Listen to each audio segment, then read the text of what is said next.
एक भक्त कहता है, मन में बसा कर तेरी मूर्ति, उतारूं मैं गुरुवर तेरी याद। जो श्री गुरु महाराज जी का सच्चा भक्त होता है, वह भक्त अपने हृदय मंदिर के अंदर, अपने मन मंदिर के अंदर केवल और केवल मात्र श्री गुरु महाराज जी को ही स्थान देता है। जिस प्रकार भक्त हनुमान जी अपने मन मंदिर के अंदर प्रभु श्री राम जी को विराजमान करते हुए उनके रोम रोम में राम जी विराजमान थे, ऐसे ही हमारे भी मन मंदिर के अंदर, हमारे भी हृदय मंदिर के अंदर कौन विराजमान होने चाहिए? गुरु महाराज जी विराजमान होने चाहिए। सद शिष्य की, सच्चे शिष्य की यह निशानी होती है कि वह संसार के अंदर किसी के अधीन नहीं रहता, वह केवल और केवल मात्र गुरु महाराज जी के अधीन रहता है। अगर वह ध्यान करता है तो गुरु मूर्ति का ध्यान करता है, अगर वह साधना करता है तो केवल गुरु महाराज जी की साधना करता है। सहजोबाई कहती है, 68 तीरथ गुरु चरणन, परि होत अखंड, सहजो वैसा धाम नहीं, सकल खंड ब्रह्मांड। सहजोबाई को अपने गुरु महाराज जी, गुरु चरणदास जी के महाराज, चरणदास जी महाराज जी के चरणों में अत्यंत श्रद्धा थी, विश्वास था। और वह कहती है कि मेरे सद्गुरु के चरणों में एक नहीं, दो नहीं, बल्कि 68 तीर्थ क्या करते हैं? निवास करते हैं। 68 तीर्थों में जाने से जो हमें पुण्य, जो हमें फल प्राप्त होता है, वह पुण्य हमें केवल गुरु महाराज जी के श्री चरणों के दर्शन करने से ही प्राप्त होता है। अन्य किसी तीर्थ में जाओ या ना जाओ, लेकिन जो श्री गुरु महाराज जी के चरणों में आ जाता है, उसे 68 तीर्थों का पुण्य प्राप्त होता है। सहजोबाई कहती है, सहजो ऐसा धाम नहीं, सकल खंड ब्रह्मांड। कि ऐसा स्थान, ऐसा धाम, क्योंकि जो पवित्र स्थान होता है,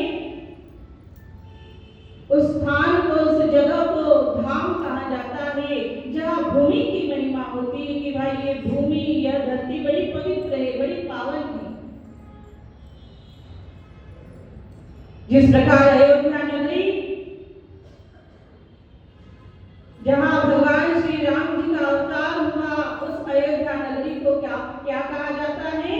अयोध्या धाम कहा जाता है। जिस प्रकार बद्रीनाथ, जहाँ भगवान श्री नारायण ने ध्यान किया, साधना की, उसे भी बद्री धाम कहा जाता है, क्योंकि वहां पर भूमि का महत्व है, भूमि की महिमा है। और जहां पर जल का महत्व होता है कि गंगा जी हरिद्वार में बहती है, तो जहां जल का महत्व होता है, नदी का महत्व होता है, जहां जिस जगह पर पवित्र नदियां बहती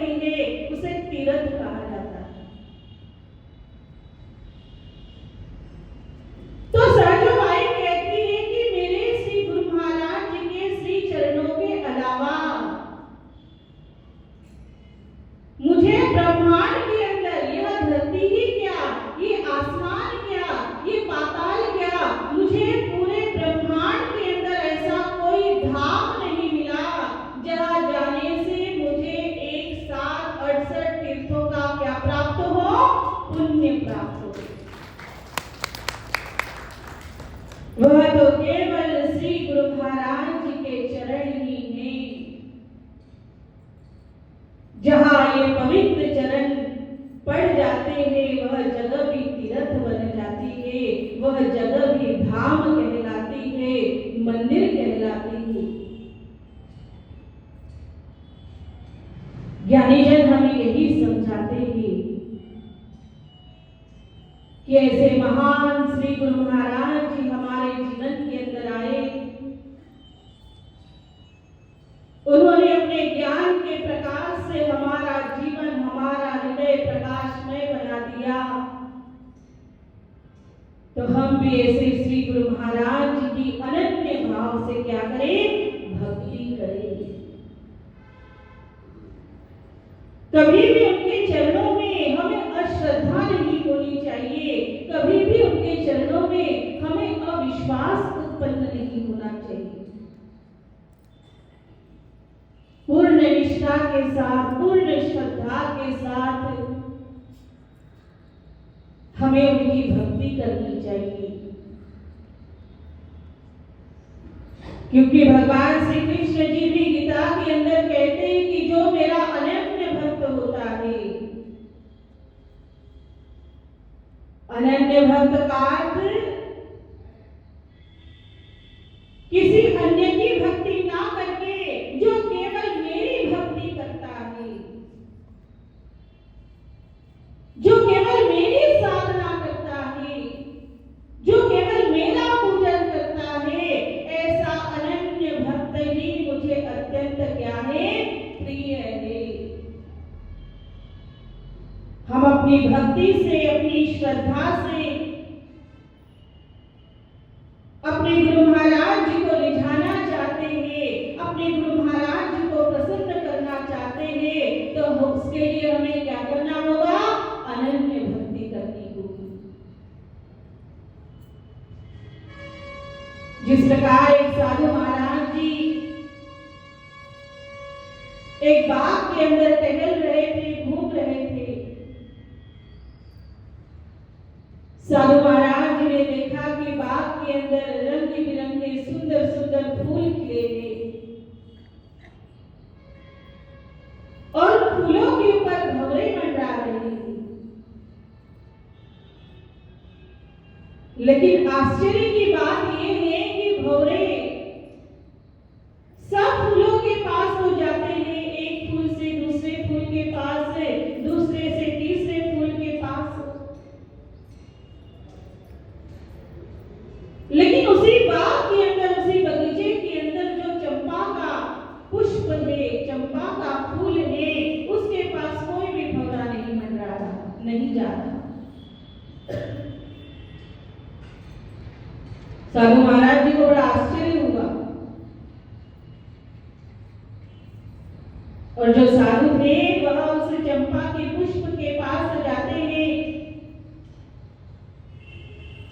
और उस पुष्प से कहते हैं कि चंपा तुझ में 3 गुण,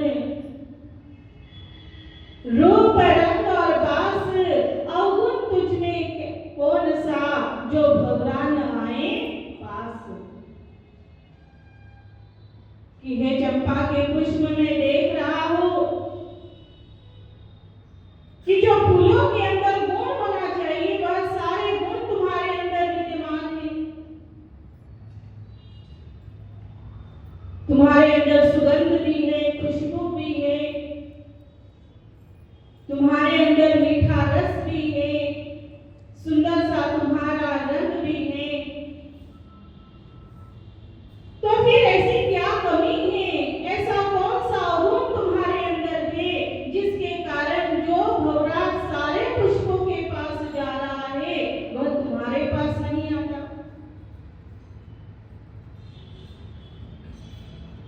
तब वह चंपा का पुष्प बड़ा सुंदर जवाब देता है। वह कहता है कि महात्मा जी आप बिल्कुल सही कह रहे हो कि जो फूल के अंदर गुण होते हैं वह सारे गुण मेरे अंदर विराजमान हैं, लेकिन जगह जगह के मीत को कौन बिठावे पास। कि जो भंवरा किसी एक का नहीं है,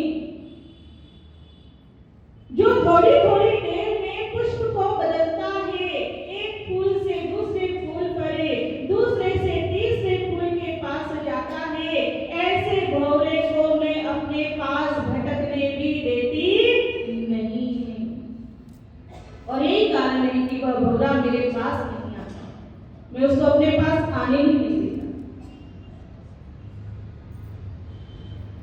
ज्ञानी संत हमें यही समझाते हैं कि हम भी जीवन के अंदर अगर भक्ति कर रहे हैं तो केवल और केवल मात्र किनकी करनी है? गुरु महाराज जी की करनी है। ऐसा नहीं कि आज तो हम भगवान शंकर जी के भक्त बन गए और 15 दिन के बाद फिर राम जी के भक्त कहलाने लग जाए कि भाई मैं तो राम जी को मानता हूं। फिर कुछ दिनों के बाद माता रानी के भक्त हो जाएंगे,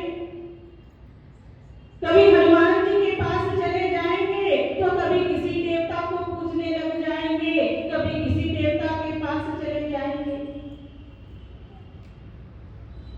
एक सदशिष्य के लिए, एक सच्चे भक्त के लिए राम भी कौन है? श्री गुरु महाराज जी है। और श्याम भी कौन है? श्री गुरु महाराज जी। एक शिष्य के लिए भगवान शंकर भी कौन है? गुरु महाराज जी है। क्योंकि श्री गुरु महाराज जी के अंदर सारे देवी देवता क्या करते हैं? निवास करते हैं। और इसलिए हमें अपने जीवन के अंदर गुरु महाराज जी का ध्यान करना चाहिए। गुरुर् ब्रह्मा गुरुर्विष्णु गुरुर्देवो महेश्वरा, गुरुदेव साक्षात पार ब्रह्म, तस्मै श्री गुरुवे नमः। गुरुर् ब्रह्मा और गुरुर्विष्णु। हम सब शिष्यों के लिए अगर कोई ब्रह्मा है तो केवल हमारे गुरु महाराज जी ही हमारे लिए ब्रह्मा। जिस प्रकार ब्रह्मा जी का कार्य होता है सृष्टि की रचना करना, वह सबको उत्पन्न करने वाले हैं, सृष्टि को बनाने वाले हैं, हर जीव को वह उत्पन्न करते हैं। वह सृष्टि के निर्माता ही। ऐसे ही गुरु महाराज जी हमें द्विज जन्म देते हैं। एक जन्म तो हमारा मां के गर्भ से हुआ और दूसरा जन्म देने वाले हमें हमारी हमसे पहचान कराने वाले कौन है? गुरु महाराज जी। इसलिए वह हमारे लिए ब्रह्मा है।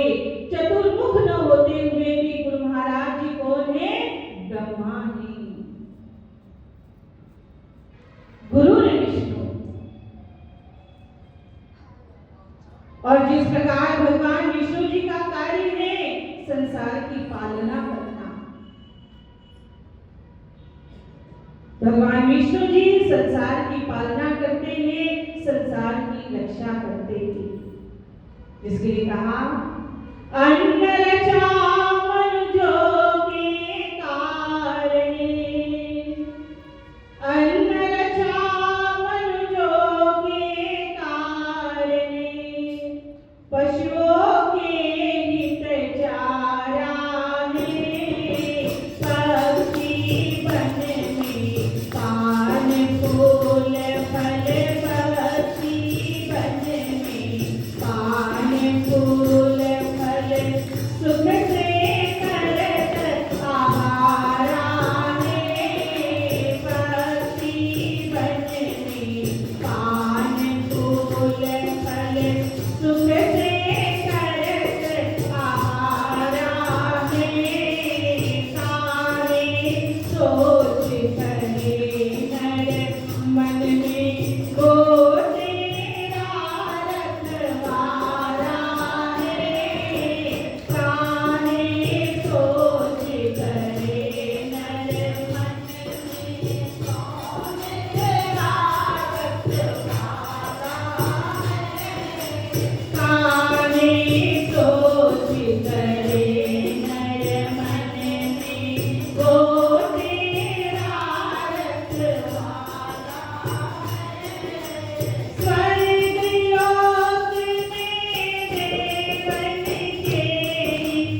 से करत आहारा।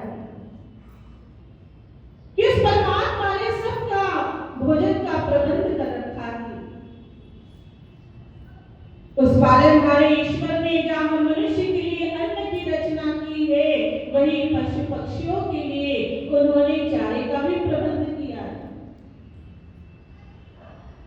पक्षियों के लिए उन्होंने बागों के अंदर मीठे फलों का प्रबंध किया है। और उन्होंने केवल हम मनुष्य का ही ध्यान नहीं रखा। संत ब्रह्मानंद जी लिखते हैं कि स्वर्ग लोक में देवन के हित बहत सुधा की धारा रे, और ब्रह्मानंद फिकर सब तज करे, सुमरो सर्जने हारा रे। केवल धरती पर रहने वाले मनुष्य ही नहीं, या जल में रहने वाले जलचर ही नहीं, या आकाश में रहने वाले नवचर जीव ही नहीं, परमात्मा ने स्वर्ग में रहने वाले देवी देवताओं का भी ध्यान रखा। और उनके लिए उन्होंने वहां पर अमृत की धारा बहा दी। और इसमें पुष्कर निवासी संत ब्रह्मानंद जी कहते हैं, ब्रह्मानंद फिकर सब तज करे, सुमरो सर्जन हारा रे। कि हमें सारी फिकर को त्याग करके, हमें सारी चिंताओं को त्याग करके केवल और केवल किनका सुमिरन करना है? ईश्वर का सुमिरन करना है, हरि नाम का सुमिरन करना है, सद्गुरु का सुमिरन करना है। एक बार गुरु मच्छंद्रनाथ जी जा रहे थे, उनके साथ उनके शिष्य भी थे, और वह अपने शिष्य को एक थैली देते हुए कहते हैं कि इस थैली को संभालो, इस थैली को पकड़ करके साथ में चलो।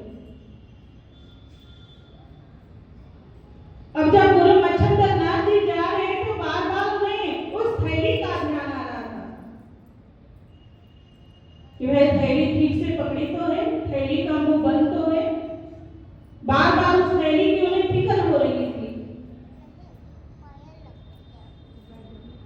उनके शिष्य गोरखनाथ जी सोचते हैं कि आखिर बात क्या है। मेरे गुरु मच्छंद्रनाथ जी बार बार इस थैली की फिक्र कर रहे हैं, इस थैली की चिंता कर रहे हैं, आखिर देखो तो सही इस थैली के अंदर है क्या।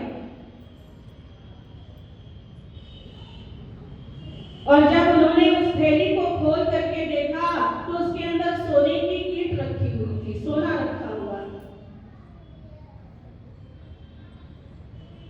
अब उन्होंने क्या किया, उस सोने को निकाला थैली में से, उस सोने की ईंट को थैली में से निकाला और पास में ही कुआं था उस कुएं में डाल दिया और फिर चलने लगे। थोड़ी दूर चलने के बाद गुरु मच्छंद्रनाथ जी अपने शिष्य से पूछते हैं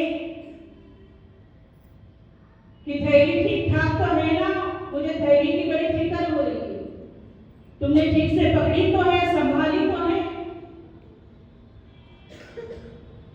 तब शिष्य गोरखनाथ जी कहते हैं कि गुरु महाराज जी फिक्र को तो मैंने कुएं में फेंक दिया, कुएं में डाल दिया। और गुरु गोरखनाथ जी अपने गुरु महाराज जी से कहने लगे कि गुरु महाराज जी, आपने ही तो कहा